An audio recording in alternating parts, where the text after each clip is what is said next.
Schools told us about kings and castles, but they left out the weird stuff.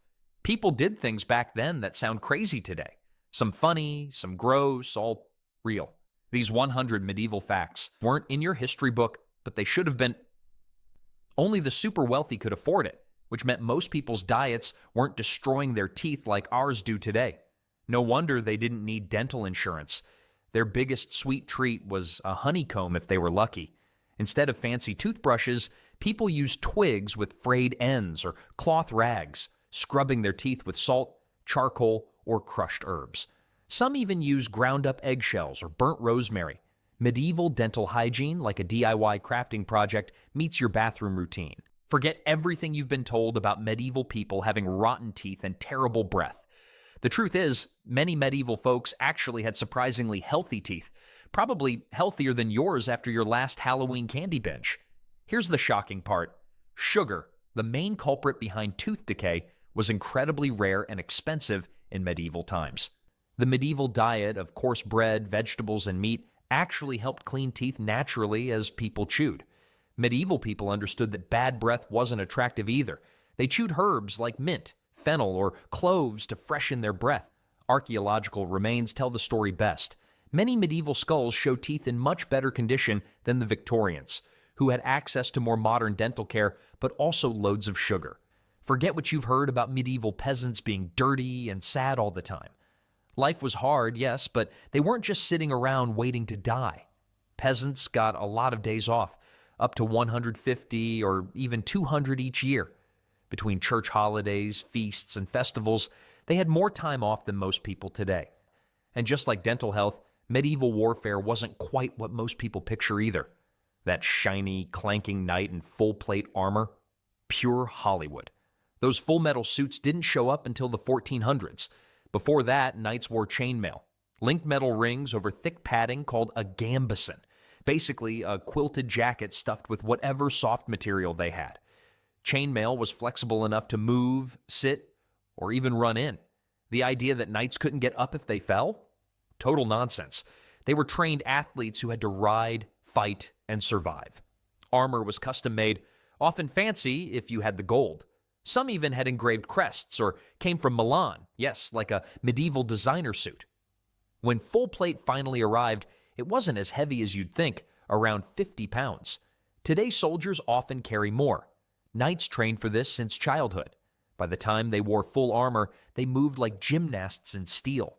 And armor's just one myth people believe about medieval life. Even handshakes became a right-handed custom, showing your weapon hand was empty and offering the good hand for greetings. Left-handed people had to adapt constantly in a world designed entirely for right-handed people, all while being suspected of supernatural wickedness. But supernatural fears extended beyond handedness to architecture itself. Many had their own small farms or rented land for a fair price. They grew food, raised animals, and sold extra at the market. Some even did well enough to save money and live comfortably. Villages were full of life. There were big parties with music, dancing, games, and lots of beer. It wasn't boring at all. Peasants also had some rights. Lords couldn't just kick them out or raise taxes for no reason. Some peasants even took their lords to court and won. The idea of dirty, sad peasants mostly came from writers in later times. Back then, people bathed in rivers, cleaned their homes, and wore nice clothes for church or special days. Of course, not everything was rosy. Some medieval beliefs were pretty dark. Being left-handed in medieval times was like having a target painted on your back. People genuinely believed that left-handed folks were touched by the devil himself, and they weren't shy about expressing this opinion. The fear wasn't just superstition.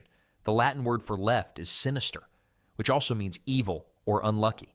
Talk about language setting you up for failure from day one. This wasn't just a fun fact teachers shared. It shaped how society treated left-handed people for centuries. Parents would go to extreme lengths to fix their left-handed children. Kids caught using their left hand were punished, sometimes harshly. Teachers would tie students' left hands behind their backs or hit them with sticks when they automatically reached with the wrong hand.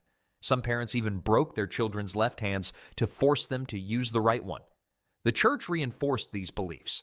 Religious texts described the devil sitting on God's left side, and left-handed people were thought to have the devil whispering in their ear.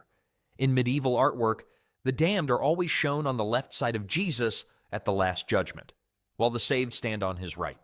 This persecution wasn't limited to children. Left-handed adults faced discrimination in everything from jobs to marriage prospects. Some guilds refused to train left-handed apprentices, believing they'd bring bad luck. Being naturally left-handed was like having Spawn of Satan written on your resume. When you hear medieval castle, you probably picture massive stone walls and imposing towers. But for most of the medieval period, castles were actually wooden structures built on mounds of dirt. The first castles were motte and bailey designs, a wooden tower, the keep, built on a man-made hill, the motte, with a courtyard, the bailey, surrounded by a wooden fence. These could be built quickly, sometimes in just a few weeks, using local materials and peasant labor. Medieval construction, less architectural masterpiece, more, let's pile dirt really high and stick a wooden building on top. Stone castles took decades to build and cost fortunes. A single castle could eat up a king's entire annual income for years. Many lords simply couldn't afford them. Some castles were started in stone but finished in wood when the money ran out. A medieval version of maxing out your credit card during a home renovation. The famous castles you see in fairy tales and tourist books are mostly from the late medieval hundreds and 1500s. By then, they were more about showing off wealth than actual defense. These later castles often had huge windows, decorative gardens, and comfortable living quarters. Basically medieval McMansions with defensible walls. Even the real castles weren't impregnable fortresses. Siege weapons constantly evolved to overcome castle defenses.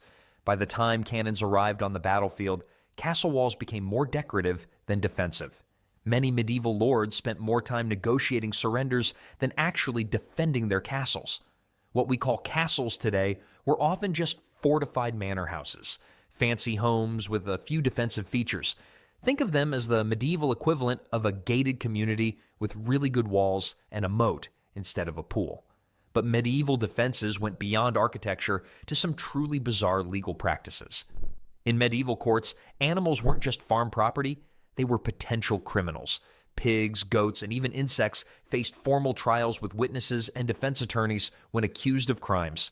A notorious case from 1386 involved a pig that attacked a child in France. The pig received its own lawyer who argued it couldn't understand human laws. The court disagreed and sentenced it to death by hanging in human clothes. Talk about bringing home the bacon to the gallows. It wasn't just mammals in the medieval justice system. In 1478, a swarm of beetles was